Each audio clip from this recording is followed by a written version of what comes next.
நடிகைகள் பாதுகாப்பு இருக்குங்க. நடிகைகள் பாதுகாப்பு வந்து நாங்க கொடுக்கணும் இல்லை, அவங்களுக்கே அந்த உணர்வு இருக்கணும். அவங்க யாராவது இந்த மாதிரி தரைக்குறைவா யாராவது பேசுறாங்களோ இல்ல ஏதாவது அழைப்பு வருதோ, நான் தான் சொல்றேன், செருப்பால் அடிங்க, எடுத்து செருப்பால் அடிங்க. நீங்க வந்து நாங்க இருக்கோம் நடிகர் சங்கம், நாங்க வந்து இப்ப ஒரு குழு தொடங்குறோம் அவங்களுக்கு பாதுகாப்புக்கு. வந்து புகார் கொடுங்க, அதுக்கப்புறம் பாருங்க என்ன நடக்கும்னு.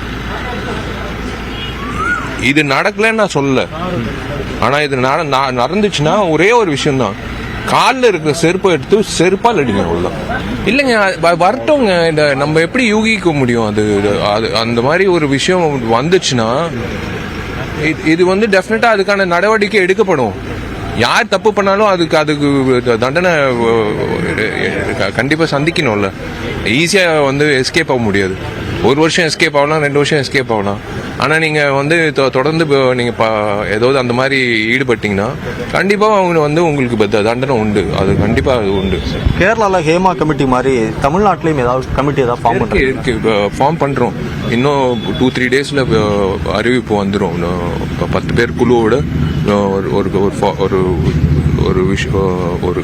ஒரு கமிட்டி ஃபார்ம் பண்றோம். வேலையை பார்க்காம வந்து வேலை செய்யற பொண்ணை வந்து கையை பிடிச்சி இழுத்தா அவன் சரியான பைத்தியக்காரன். அவன் அவ்வளவுதான் சொல்ல முடியும். நீ செஞ்ச தப்புக்கு நீ தண்டனை நல்லா அனுபவிக்கணும்.